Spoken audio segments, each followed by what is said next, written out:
Ce programme vous est présenté par la région Grand Est. 24 heures en Alsace vous est présenté par le Crédit Mutuel. Une banque qui appartient à ses clients, ça change tout.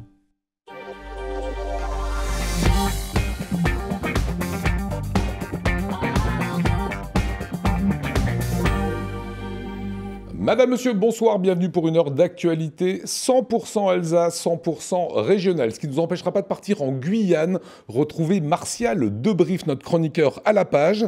Il nous présente une BD sur l'esclavage.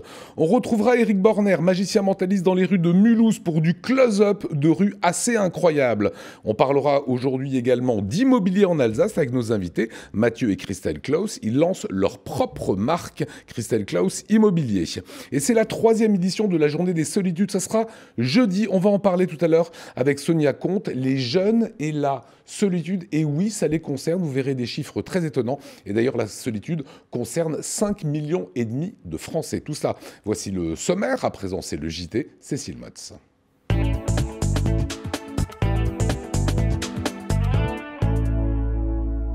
Bonsoir à tous dans l'actualité alsacienne de ce mardi 21 janvier.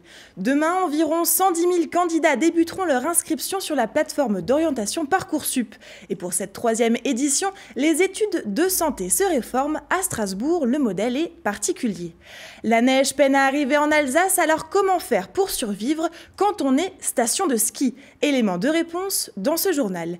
Et puis nous partirons direction Paris pour découvrir l'événement Alsace Rocks. 20 producteurs alsaciens se lancent comme objectif de donner une image plus moderne des vins d'Alsace. Mais pour commencer, c'est un métier dont on entend peu parler, ce sont les manipulateurs de radiologie. Aujourd'hui, les professionnels étaient en grève à Strasbourg alors que des négociations se tenaient hier entre syndicats et direction de l'hôpital. Les solutions trouvées n'ont pas été suffisantes pour le personnel. Ils étaient plusieurs dizaines à brandir pancartes et slogans sur le parvis de l'hôpital de Strasbourg-Haute-Pierre ce matin. Une mobilisation pour réclamer plus d'effectifs, l'augmentation des salaires ou encore la reconnaissance de la pénibilité du métier. Dans le service, le manque de personnel est visible. 10 postes sont à pourvoir. On écoute leur réaction. Pas de radio, pas d'hosto, pas de radio, pas d'hosto. Ça fait des mois qu'on alerte sur le manque de personnel et on a tiré sur la corde et aujourd'hui la corde a rompu. C'est pour ça qu'on est là. Parce qu'on nous écoute pas. Je pense que je parle un peu au nom des jeunes qui ont été embauchés là, les 5 dernières années. Le souci, c'est qu'on est déjà fatigué au bout de seulement 5 ans. On n'arrive plus à prendre le temps avec les gens. Si on était plus, on pourrait prendre plus de temps avec chaque personne. Et ça, c'est difficile à supporter, en fait, toute cette agressivité, ce stress. L'installation, la pause de café, le téléphone, les images, les notifications. On n'a pas la prime Veil, c'est la prime soignant. Or, on est aussi des soignants ici. On nous a enlevé la pénibilité du travail. Et or, on fait des nuits, des week-ends. Les patients sont de plus en plus lourds. On a maintenant l'ICANS à côté, qui fait une charge d'activité beaucoup plus nombreuse, avec pas de moyens en plus, pas de scanner en plus, pas d'IRM, pas de radio, pas d'effectifs non plus en plus. On est aussi là aujourd'hui pour lutter contre la précarité du travail ici à l'hôpital. Les nouveaux qui viennent, ils ont des CDD d'1 mois. En privé, c'est un CDD de 6 mois et après un CDI. Ici, on en attend 1 an, 2 ans avant d'avoir un CDI. Les grévistes devraient être à nouveau reçus par la direction d'ici quelques semaines pour tenter de trouver de nouvelles solutions. Et du côté des avocats, la grève continue. Ce matin, ils ont voté la reconduction du mouvement de grève contre la réforme du régime des retraites jusqu'au 28 janvier inclus. Éducation maintenant, quelle réforme pour Parcoursup? À la veille de l'ouverture de la plateforme d'orientation dans l'enseignement supérieur, les universités s'organisent pour accueillir les futurs étudiants. Une réforme de l'accès aux études de santé sera mise en place dès la rentrée 2020. Principale nouveauté, la fin de la première année commune aux études de santé. Et Strasbourg se démarque du modèle national. Plus d'explications avec Camille Roland.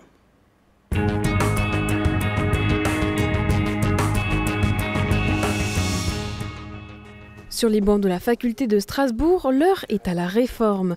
Fini le numerus clausus et la PACES, première année commune aux études de santé, lancée en 2009. Désormais, les étudiants strasbourgeois qui se destinent à devenir médecins, sages-femmes ou pharmaciens se formeront par le biais d'une licence sciences pour la santé. Le principe, un enseignement majeur en santé et 11 disciplines mineures au choix. Une particularité unique en France qui a pour enjeu de ne plus laisser d'étudiants sur le carreau.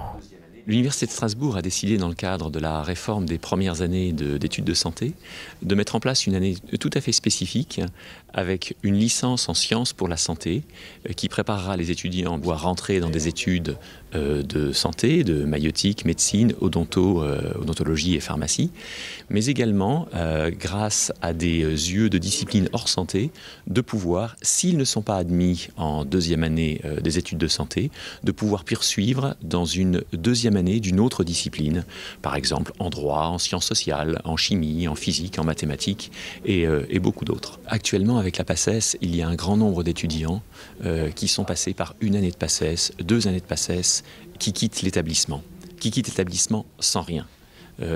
C'est à peu près 40% des effectifs actuellement.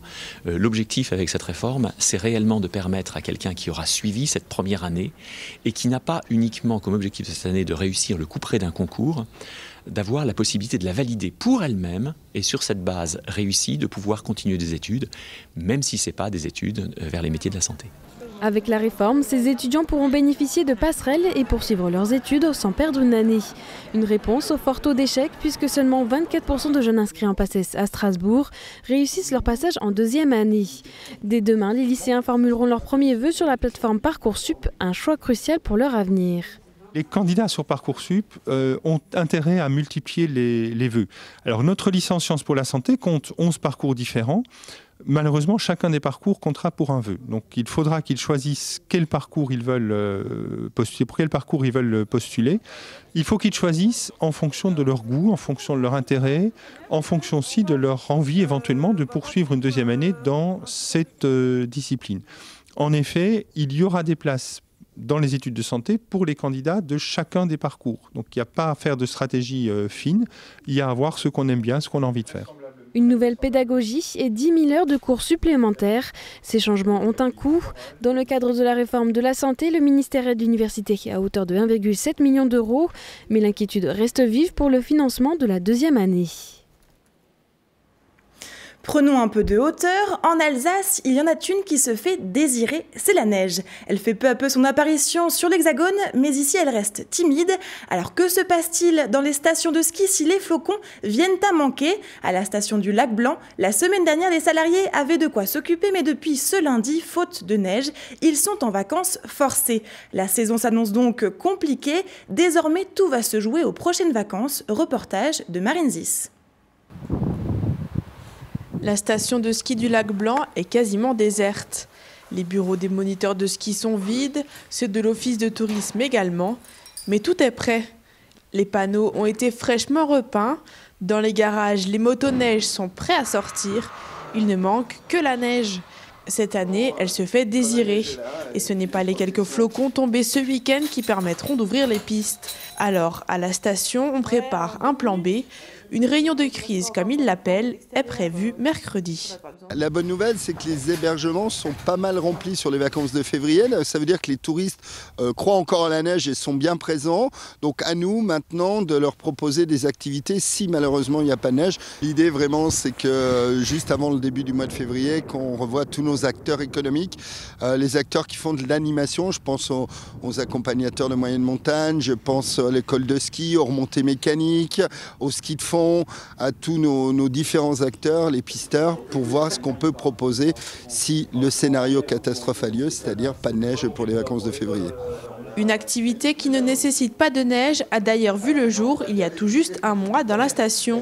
Il s'agit d'une luge sur rail qui sera ouverte toute l'année. L'occasion d'enrichir l'offre du site.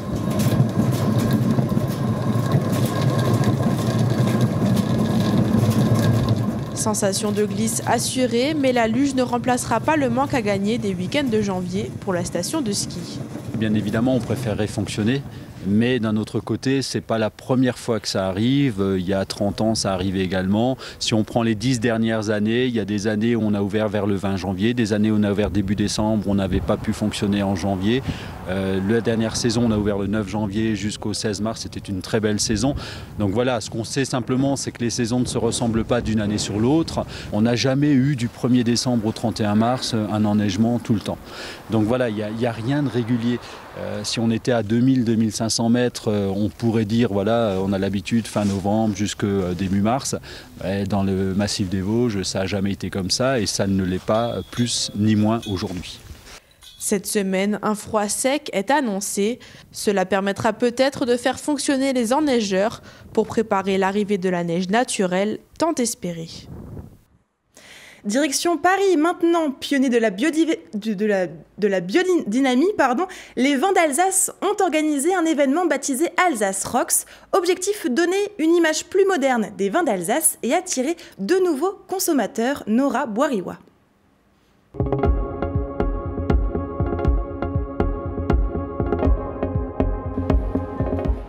Avec ses bouteilles typiques, ses étiquettes à l'ancienne, le vin d'Alsace porte parfois une image traditionnelle, voire vieillotte, mais les cavistes comme les œnologues constatent que cela est en train de changer. Ce sont souvent des grands vins et qui sont parfois pas forcément très connus, parce que l'Alsace, malheureusement, mais c'est en train de changer, ne jouit pas d'une image de modernité. Le maître mot pour moi c'est l'élégance, ça a beaucoup gagné. C'est vrai qu'on a encore l'image parfois des vins d'Alsace dans les années 90, beaucoup trop soufrés et qui donnaient mal à la tête. C'était le soufre qui donnait mal à la tête, enfin l'excès de soufre et pas la couleur comme parfois on peut le penser. On dit ce sont les blancs qui donnent mal à la tête, non. Et vous en Alsace, vous avez le record des terroirs de France quand même. En si petit peu d'espace, vous avez tous les sols qui puissent exister en France. Et après, vous avez vraiment cette typicité de sol et des cépages qui sont des reflets du terroir. Pour renforcer cette nouvelle image, le Centre interprofessionnel des vins d'Alsace a organisé dans un lieu très prisé des jeunes Parisiens, Ground Control, un événement Alsace Rocks avec des dégustations de vins bio et biodynamiques. Ça fait des années que les vins d'Alsace n'ont pas été présents aussi fortement à Paris. L'idée, c'est de casser les codes, d'aller investir un lieu qui est différent, qui est engagé, qui parle aussi aux Parisiens. Et sur un modèle qui est un peu différent, qui casse un peu les codes, qui casse un peu les conventions, comme le fait l'Alsace, quoi. À l'occasion du 50e anniversaire de la biodynamie, Alsace Rocks met en lumière 20 producteurs qui composent le vignoble alsacien. Tous ont fait le choix de cultiver dans le respect de la nature. L'objectif de leur présence ici, montrer leur savoir-faire et de développer leur clientèle. Ce qui est intéressant aussi dans ce format, c'est qu'on a une partie publique. Et ça permet d'ouvrir un petit peu l'esprit aux gens et de montrer ce qu'on est capable de faire. C'est une diversité de terroirs, c'est certes des cépages, mais c'est derrière des hommes et des femmes qui savent montrer leur savoir-faire sur une mosaïque de terroirs et ça c'est vraiment notre grande force sur l'Alsace. Placé sous le signe de la convivialité et de la découverte, Alsace Rocks a accueilli plus de 700 personnes. Et on termine ce journal avec l'image du jour 100% People. Elle est signée ce soir Mathieu Champvillard. L'image du jour, c'est une toute petite main qui serre le doigt d'un adulte, et pas n'importe lequel. Le Strasbourgeois Matt Pokora est papa pour la première fois. Le chanteur et sa compagne, l'actrice et chanteuse américaine Christina Milian, ont annoncé la naissance de leur fils, prénommé Isaiah. En octobre dernier, Matt Pokora avait annoncé qu'il ferait une pause de plusieurs mois dans sa carrière après la naissance de leur fils. En pleine tournée pour son nouvel album Pyramide, l'Alsacien devrait tout de même passer par Strasbourg au mois de mars prochain. Et ben voilà, félicitations aux heureux papas. Merci Cécile. On reste bien sûr ensemble, on accueille le plateau du soir. Christelle Claus, venez nous rejoindre avec Mathieu Claus, on va parler d'immobilier. Et Sonia compte pour la journée des solitudes. C'est un gros dossier qui aura lieu ce jeudi. On va débriefer tout cela dans un petit instant, juste après la météo de Célia. Votre programme avec CroisiEurope. CroisiEurope, croisière sur les fleuves et mers du monde à bord de bateaux à taille humaine.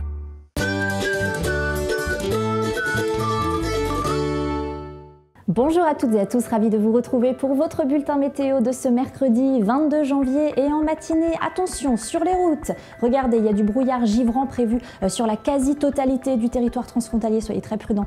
Si vous prenez votre voiture, ce sera un petit peu plus dégagé sur le ciel de Saverne ou encore de Sarre-Union et des températures très négatives. Cette fois, ça y est, on se rapproche des normales de saison. Comptez moins 4 degrés la minimale, ce sera pour Saverne, moins 3 degrés prévu du côté de Wissembourg, de Colmar ou encore de Mulhouse, moins 2 degrés la maximale, si on peut dire, du territoire alsacien, ce sera pour Strasbourg. L'après-midi, le ciel se dégage et laisse place à beaucoup plus d'éclaircies, entremêlées avec pas mal de passages nuageux tout de même sur l'ensemble de l'Alsace. Un grand soleil prévu du côté de Karlsruhe ou encore de Bâle, avec des températures qui grimpent très légèrement. On est juste au-dessus du 0 degré prévu sur l'ensemble de l'Alsace. Vous voyez 2 degrés, 1 à 3 degrés dans la région du Bade-Wurtemberg et 2 degrés si vous êtes dans le nord de la Suisse. Un petit point maintenant sur vos prévisions de jeudi et le retour d'une belle journée ensoleillée. Un grand soleil pour tous avec des températures qui grimpent légèrement. 3 à 4 degrés jeudi après-midi en Alsace, 2 à 6 degrés ce sera pour nos voisins allemands et 5 degrés pour le nord de la Suisse. Mercredi, nous serons donc le 22 janvier, nous fêterons les Vincent, bonne fête à eux. Le soleil se lèvera à 8h10 pour se recoucher à 17h10, c'est très précis tout ça. Voilà, je vous souhaite un excellent moment sur Alsace 20 et je vous retrouve demain. Salut!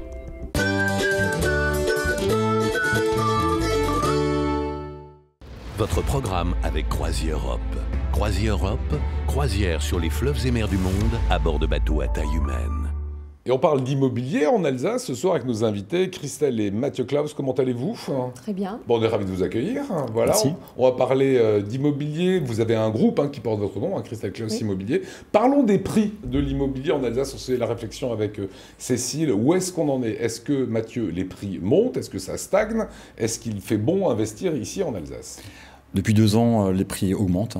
Nous sommes sur des augmentations de prix de l'ordre de 10%. Les taux d'intérêt sont bas, donc c'est le moment d'investir. Et la projection pour 2020 est toujours sur une croissance des prix. Toujours aussi et, oui, et une croissance des volumes également. Alors justement, moi j'ai 24 ans. Est-ce que c'est le moment d'investir, de chercher un appartement à acheter ? Écoutez, c'est une valeur refuge, donc en fin de compte, investir dans la pierre, c'est toujours positif. Il y a 40 ans, aujourd'hui, dans 10 ans. Donc vous êtes jeune, il faut faire des emprunts. C'est en faisant des emprunts qu'on rembourse et qu'on s'enrichit. Qu'est-ce qu'on peut dire à Christelle, qu'est-ce qu'on peut dire à Cécile? On emprunte à 24 ans, on emprunte sur combien de temps si on achète de la pierre aujourd'hui? On peut emprunter sur 20 ans comme sur 25 ans, idéalement sur 20 ans. Mais en tout cas, il est toujours préférable d'être propriétaire si on peut. Et l'investissement, de toute façon, est toujours rentable sur du moyen long terme. C'est toujours intéressant. Ça veut dire qu'à 24 ans, à 50 ans, tu as payé ton appartement. Voilà. C'est pas mal. Bon, je vais réfléchir à ça du coup. Voilà, tire à les voir. Vous êtes aussi des entrepreneurs. Vous dirigiez, je le dis bien à l'imparfait, 12 agences dans toute l'Alsace, c'était la marque Orpi. Et vous avez décidé de lancer votre propre marque qui s'appelle éponyme, qui porte votre nom, Christelle Klaus Immobilier. Pourquoi cette envie de créer votre marque? Tout simplement, nous aimons les challenges et donc nous avions envie de créer notre propre marque et tout simplement d'être indépendants. Voilà, c'est ce qu'on voit comme image, on allait sur votre site internet. Ça veut dire qu'en étant Orpi, vous n'aviez pas l'indépendance, Mathieu, que vous souhaitiez? Quand vous faites partie d'une marque nationale, vous avez des contraintes et des comptes à rendre, bien qu'on était indépendant.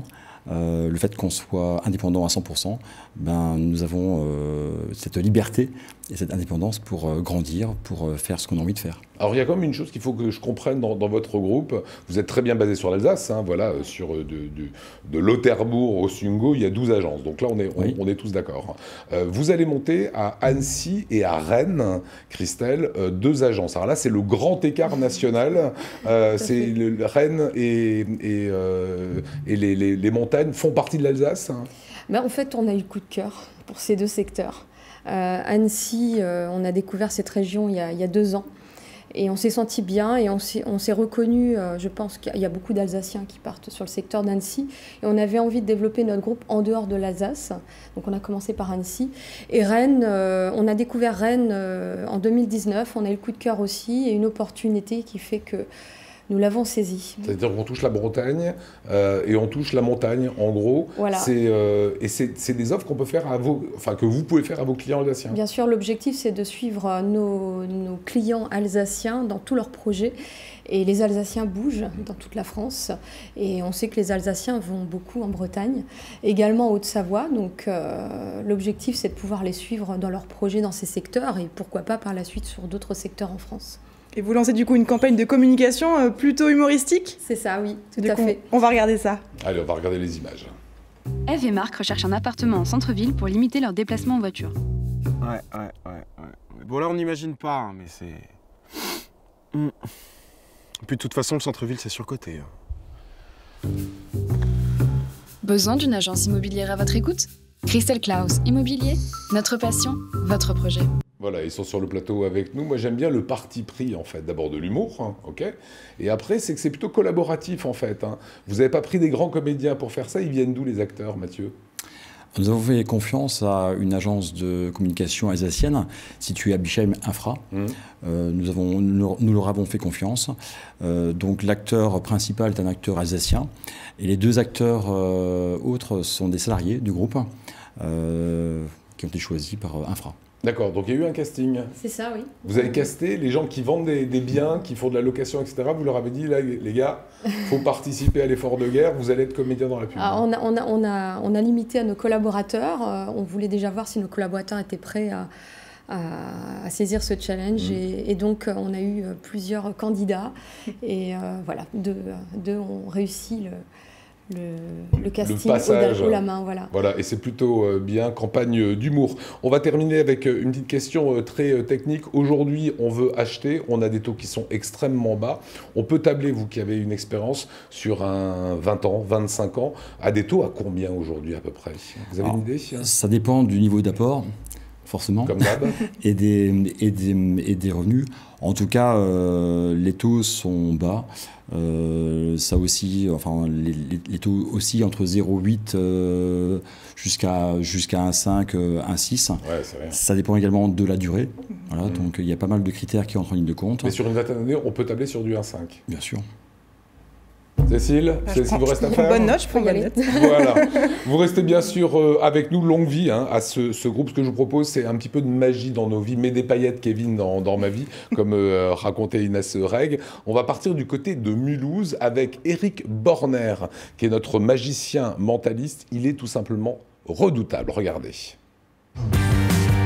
Vivez l'expérience DS dans les DS Store Car Avenue, un moment unique et magique.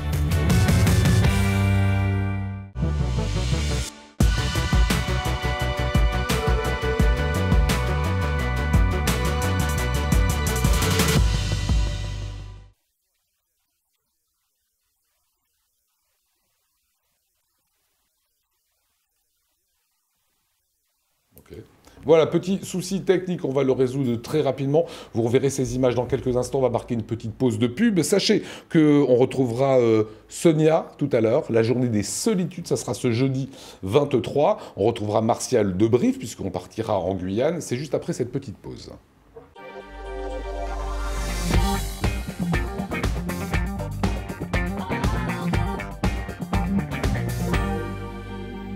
Et retour sur le plateau de 24 heures en Alsace. Sonia Comte est notre invitée. Comment allez-vous, Sonia? Ça va très bien, merci. On va parler de cette 3e édition des Journées des Solitudes. Ça se passera le 23, c'est donc ce jeudi. C'est une journée de mobilisation qui est sous le patronage d'ailleurs de la ministre des Solidarités et de la Santé, qui est Agnès Buzyn.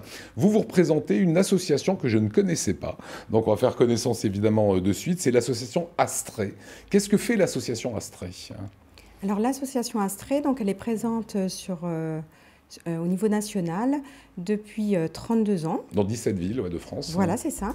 Et donc, nous faisons en sorte de rompre la solitude et également de restaurer le lien social auprès des personnes qui sont en situation d'isolement et qui ont besoin d'un soutien. Alors à partir de quel moment est-ce qu'on définit la solitude? Enfin, quand est-ce qu'on peut dire qu'une personne est seule? Est-ce qu'il y a des critères peut-être? Alors, une personne va se sentir seule dès lors qu'elle aura quelquefois une situation problématique dans sa vie. Par exemple, un deuil, une situation familiale compliquée, une hospitalisation. Et c'est là où quelquefois il y aura un besoin qui va être présent. Et c'est des gens donc qui vont venir à vous pour de l'écoute, pour raconter leurs problèmes. Comment ça va se faire, cette rencontre avec Astrée ? Oui, c'est ça. C'est les personnes qui contactent l'association via le téléphone ou la boîte mail et qui font part de leurs demandes. Ensuite, il y a un référent qui les redirige vers un écoutant et l'accompagnement peut démarrer. Alors la solitude concerne de nombreuses personnes, 5,5 millions de Français sont concernés, en tout cas vivent en grande solitude. Et cette année, en fait, Astrée a souhaité mettre l'accent sur les jeunes et la solitude. Et c'est vrai que vous avez des enfants, ils sont plutôt petits encore, c'est ça ? Oui. Voilà. Adolescents quand même. Adolescents quand même. Eh bien, ça concerne les adolescents. On a ce panneau, je voudrais bien que vous le regardiez de très près. C'est 43% des collégiens connaissent la solitude. 43%, c'est 1 sur 2 quasiment. 13,5% des collégiens se sentent souvent ou toujours seuls, ce qui fait tout de même 450 000 adolescents. 83% des collégiens assimilent la solitude à un sentiment d'exclusion. Et 44% des collégiens se tournent d'abord vers un ami, ça c'est important pour nous autres parents, avant un adulte, avant un parent, pour faire face à la solitude. Comment est-ce qu'on aborde ces gamins qui ont entre 11 et 16 ans ? Alors, il y a des actions collège qui se font avec l'association. Et donc, on essaye de mettre les élèves en lien les uns avec les autres pour faire de la prévention, pour qu'ils soient à l'écoute les uns des autres et ainsi peut-être aller vers un adulte qui pourra, lui, prendre le relais et aider cet enfant. Donc le 23 janvier, c'est la journée pour mettre en lumière la solitude chez les jeunes. Comment est-ce que vous travaillez ? C'est un travail sur l'écoute, sur la relation qu'on a aussi avec les jeunes qui peuvent se sentir seuls ? Oui, alors c'est avant tout un travail d'écoute, de compréhension et de bienveillance. Donc on est avant tout là pour écouter de manière attentive et sans jugement.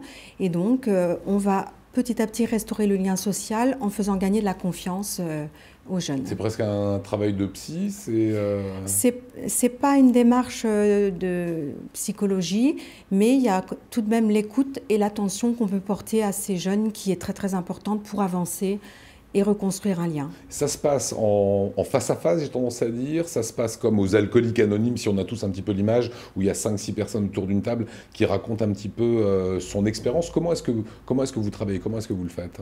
Alors, ça peut se faire effectivement en face à face, la plupart du temps. D'accord. Mais il se peut aussi qu'il y ait des entretiens téléphoniques, si la personne ne peut pas se déplacer, par exemple, ou à domicile.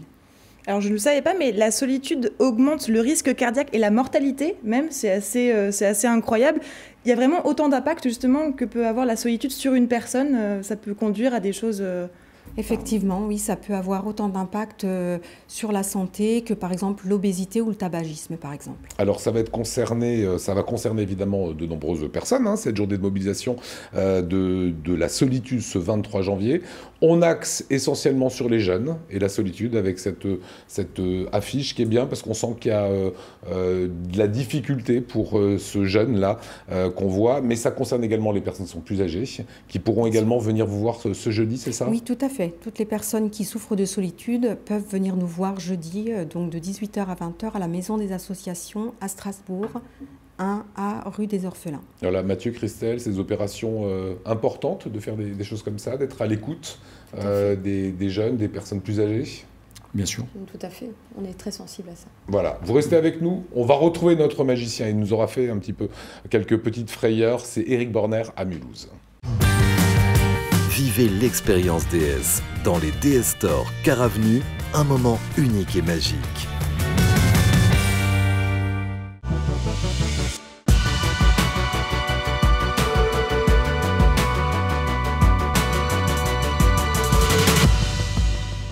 Bonjour à toutes et à tous, je suis Eric Borner. Aujourd'hui, nous sommes dans la ville de Mulhouse. Avec l'équipe Alsace 20, nous allons déambuler dans les rues pour essayer de borneriser nos Mulhousiens. Alors, je vous invite, suivez-nous. Juste signer, là. N'importe. Ok. On peut ouvrir la poche de la veste? Il n'y a rien dedans. Ok? Suffit, juste une. Regarde. Je fais lentement. Hein. Lève le bras. Tu peux fermer? Ok. Je vais essayer de la piquer. D'accord? Je vais essayer de la piquer.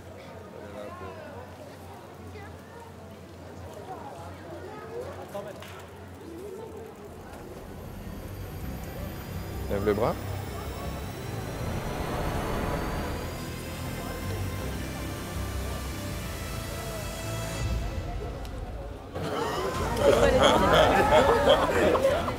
Oui, c'est pour vous. Coupez. Autant que vous voulez. Encore. Comme ça? Ouais.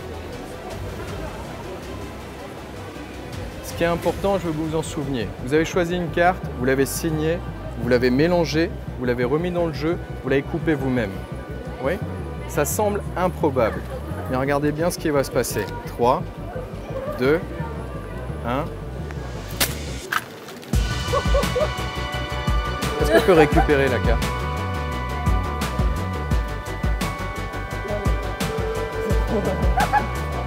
Vous voulez la récupérer à l'intérieur?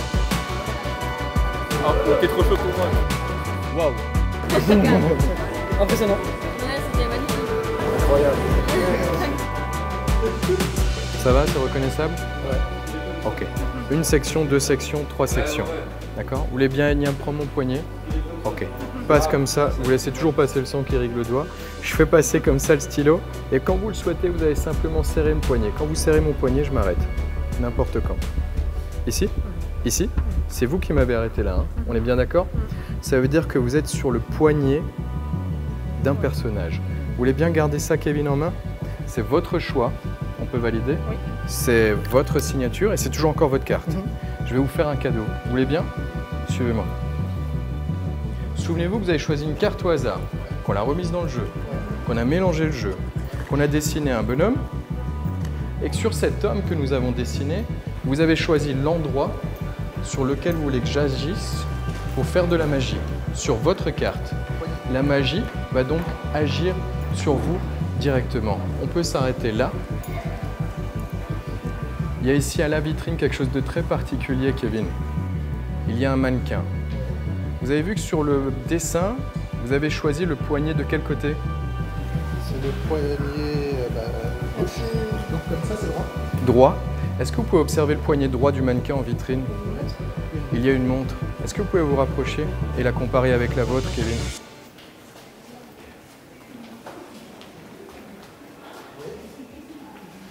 Est-ce que vous pouvez me donner quelle heure il est sur votre montre, Kevin?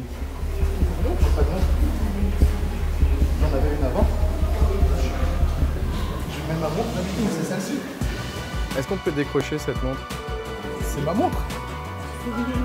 C'est quoi, Zélie? Ouais, c'est ma montre, je sais que c'est ma montre, j'ai compris. Est-ce que c'est votre montre, Kevin? Ouais, c'est ma montre, ouais. Merci, hein. J'ai rien compris, en fait. Je sais que je fais des trucs que vous m'avez demandé, mais... C'est votre montre, hein? Ouais, c'est ma montre. On se connaît pas. Ouais, c'est ça.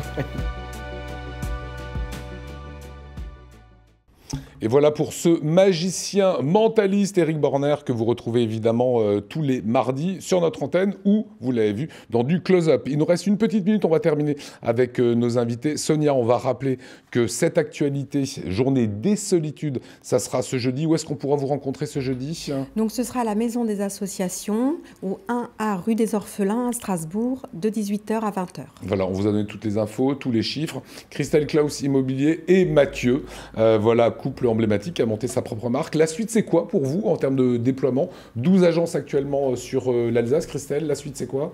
3 autres agences sur l'Alsace, début 2021. Donc c'est demain, enfin voilà. C'est rapidement, ouais. Ilkirch, Bischheim et Saint-Louis. D'accord. Et créer une nouvelle marque, ça voulait dire changer aussi tout le packaging, tous les logos, Mathieu? Tout à fait, c'est en cours au niveau de nos points de vente. Les anciennes sont en cours de changement. Et les anciennes définitives sont pour dans 2-3 mois. Bon, super aventure. Hein. Extraordinaire. Ouais, j'ai l'impression. Merci, on va vous libérer, on va repartir nous du côté de la Guyane, Cécile. On va retrouver Martial Debrief après la garde des Sceaux, hein, c'était Christiane Taubira la semaine dernière. Il est avec Marie-Georges Tébia et Marie Vaverde pour une bande dessinée Mon nom est Copanta. On les découvre de suite, c'est parti.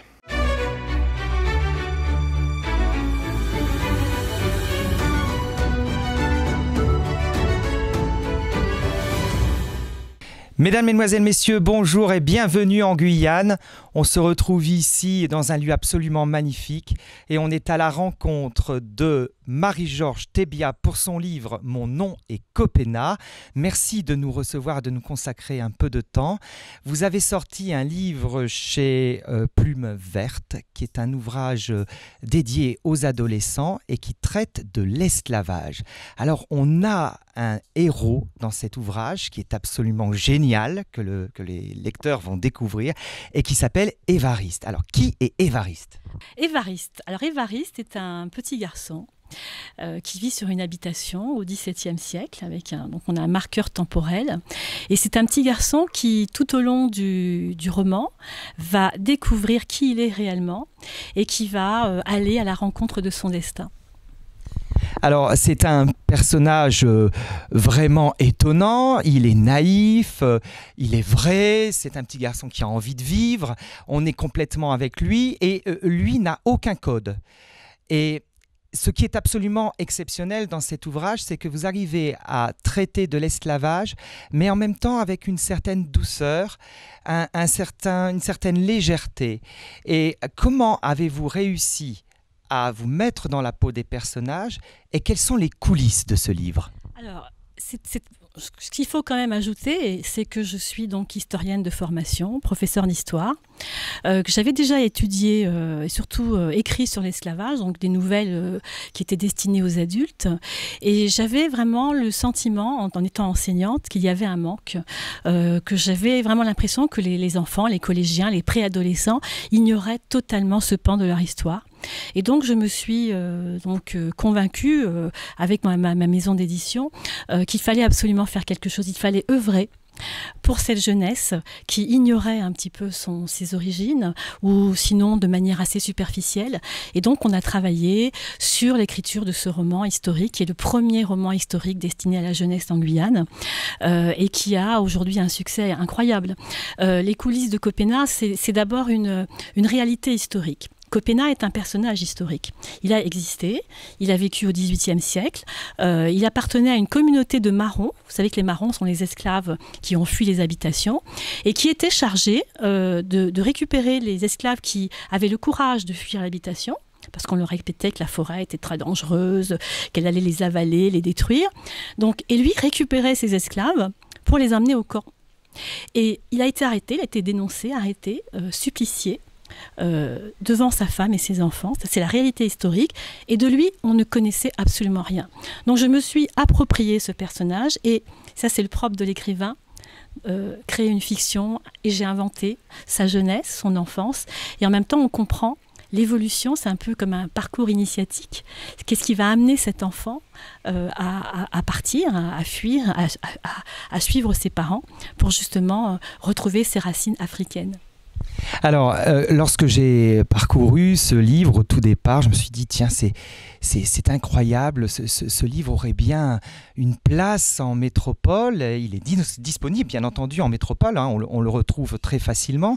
Mais est-ce que vous ne pensez pas que cet ouvrage intéresserait les adultes en métropole et donner une leçon d'histoire ? Vous savez qu'en métropole, on a tendance à globaliser. On estime que l'esclavage, c'est un tout. L'esclavage antillais, l'esclavage nord-américain, l'esclavage... Or, l'esclavage guyanais a eu des spécificités. Et dans le roman, justement, j'ai travaillé dans ce sens. Il fallait absolument que l'on comprenne ce qui s'est passé au XVIIe et au XVIIIe siècle, mais surtout que l'on distingue les différences très importante entre l'esclavage dont on se fait un peu des images un petit peu comme ça d'Épinal, la grande plantation, le planteur qui est là avec ses esclaves, le commandeur, et la réalité de ce qui s'est passé en Guyane. C'est un esclavage complètement différent, un état d'esclavage totalement différent. Et je pense que le roman, même s'il est destiné à des jeunes lecteurs, peut aller au-delà. D'ailleurs, j'ai des retours de parents qui l'ont lu, ils m'ont dit écoutez, j'ai appris des choses, de gens qui m'écrivent pour me dire écoutez, c'est un petit roman pour enfants, mais tout y est. Et justement, c'est peut-être un commencement et une invitation à aller plus loin, en consultant peut-être des ouvrages un peu plus spécialisés. Mais c'est vrai que c'est, je pense, un premier pas vers la connaissance de l'esclavage guyanais. Merci de nous avoir reçus, Marie-Georges Thébia, ici dans cet endroit merveilleux. Et puis à très bientôt en Alsace. Nous verrons bien, mais je vous dis au revoir et merci encore. Voilà pour ce beau voyage en Guyane. On part à présent dans le tour des cantons. Vous allez découvrir une belle maison qui vient de se créer. C'est dans le Haut-Rhin, c'est la maison des aînés. C'est dans le tour des cantons. Moi, je vous dis rendez-vous demain 19h. Merci de votre fidélité. Salut.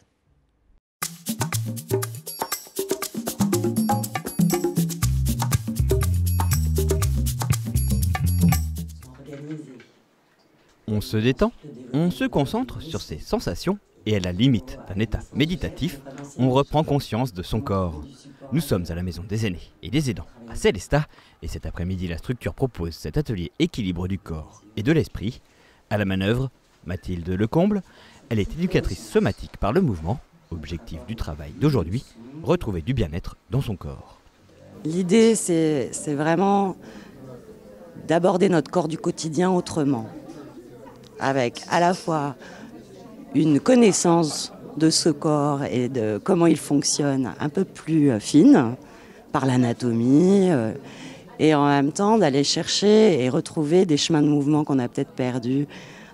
Donc on peut retravailler tout se dérouler ces chemins de mouvement pour retrouver un corps du quotidien plus confortable. Aujourd'hui, c'est porte ouverte à la maison des aînés et des aidants. Différents intervenants viennent donc présenter les ateliers qui seront au programme de la structure. Ici, le château du Haut-Königsbourg propose de mêler histoire et sensations. Objectif, tout en découvrant les arts de la table au Moyen-Âge, faire travailler ses sens. On va souvent faire des ateliers dans les EHPAD, des ateliers plutôt sensoriels où on parle de nourriture, de choses qui parlent aux personnes âgées, qui rappellent parfois des souvenirs, qui leur rappellent des choses peut-être qui sont déjà allées aussi au château du Haut-Königsbourg, donc ils ont aussi des souvenirs peut-être encore frais là-dessus. Donc ça peut être aussi des choses qui vont rappeler des choses aux personnes qui sont atteintes d'Alzheimer, donc ça peut les aider également, de découvrir des choses qui peuvent peut-être leur rappeler les périodes d'antan, parce qu'on a au Moyen-Âge des choses qu'on retrouve aussi au début du XXe siècle, au moitié du XXe siècle. Donc c'est voilà, quelque chose de plus sensoriel, adapté. On va faire des dégustations, on va faire toucher des choses, sentir des choses. Donc ça, c'est quelque chose qui leur sort de leur quotidien et qui plaît en général beaucoup aux personnes âgées. Ouverte depuis le 6 janvier, la maison des aînés et des aidants rassemble les services de la commune et du département. Ici, on s'occupe des personnes âgées et de celles en situation de handicap. Derrière ce projet innovant, le constat du vieillissement de la population. Dans le Bas-Rhin, dès l'année prochaine, les personnes âgées seront plus nombreuses que les enfants. D'ici 2042, le territoire sud comptera à lui seul plus de 96 000 seniors. Par ailleurs, 6% de la population barinoise est en situation de handicap. Une part non négligeable de la population qui ne souhaite pas être mise de côté en matière d'accès aux loisirs, à la culture, au sport, etc. Pour le CCAS de Célestat, à l'initiative du projet, avant de se lancer, il fallait bien identifier les besoins. On a enquêté pour leur demander spécifiquement de quoi est-ce qu'ils avaient besoin, qu'est-ce qui manquait à Célestat. Et la réponse, elle a été unanime. Elle était de dire, mais c'est fatigant, quand j'ai besoin d'une information, je dois aller dans plusieurs endroits. Et quand on est en difficulté, même une famille, si on cherche une place dans une maison de retraite, dans un EHPAD pour sa maman, par exemple, faire 3-4 bureaux, 3-4 services, c'est épuisant. Donc l'idée était de se dire, mais on va essayer de travailler tous ensemble pour que finalement on trouve l'information à un endroit précis. Le centre rassemble donc les services du centre communal d'action sociale et ceux du département concernant les personnes âgées et le handicap. Même s'il est implanté à Célestat, c'est l'ensemble des habitants du territoire sud qui pourront bénéficier de ces services. Pour les promoteurs du projet, l'objectif est de simplifier les démarches administratives. Notre objectif, c'était quoi ? Eh bien, c'était de mettre en place un guichet unique pour que la personne, quand elle arrive ici et qui présente notamment ses difficultés et ses problèmes, eh bien, pour qu'on lui trouve les meilleures solutions. Les meilleures solutions, c'est-à-dire il faut que cette personne soit prise en charge. Alors, il y a certains domaines qui sont pris en compte par le CCAS et dans d'autres domaines, eh bien, le relais est pris par le conseil départemental. Donc, une personne qui arrive ici, eh bien, elle sera prise en charge par les uns et par les autres et sera suivie, conseillée jusqu'au terme, notamment jusqu'à aboutir à sa demande pour que la personne pour que le problème soit résolu. Autre public visé par la structure, les aidants, Qu'ils viennent en aide à une personne âgée, dépendante ou en situation de handicap, la vie d'aidant n'est pas facile. Épuisement, stress, dépression sont malheureusement trop souvent leur lot quotidien. Bien sûr, les services sociaux peuvent leur venir en aide en trouvant des dispositifs pour les soulager, mais aujourd'hui, l'objectif de cet atelier de musicothérapie est plutôt de travailler sur leur morale. Les aidants, je dirais, ils ont des besoins très particuliers et donc comme thème, aujourd'hui, on a pris les petits bonheurs. Qu'est-ce que ça pourrait être vu leur situation quand même très stressante et angoissante. Et donc on en a parlé, on en a fait un brainstorming. Et puis on a repris un petit chant Vive le vent d'hiver. On a enlevé les paroles et ils ont écrit leur propre petit chant, leur propre histoire ou émotion reliée au petit bonheur. Innovante, la maison des aînés et des aidants de Célestat pourrait bien faire des petits dans le département. Au conseil départemental, on prévoit déjà d'en ouvrir dans d'autres villes. C'est le premier projet donc conjoint avec la commune et le département. Le président du conseil départemental, Frédéric Bierry, a bien insisté pour en installer d'autres sur le territoire du département. Hein, c'est une expérience, puisque chez nous le projet était déjà relativement mûr pour qu'il puisse aboutir, mais il y a d'autres secteurs, notamment du côté de Saverne, du côté de Haguenau, qui vont également ouvrir dans les 2-3 années à venir, pour notamment avec un même dispositif, pour que l'ensemble de la population du Bas-Rhin puisse être accompagnée et bien accompagnée.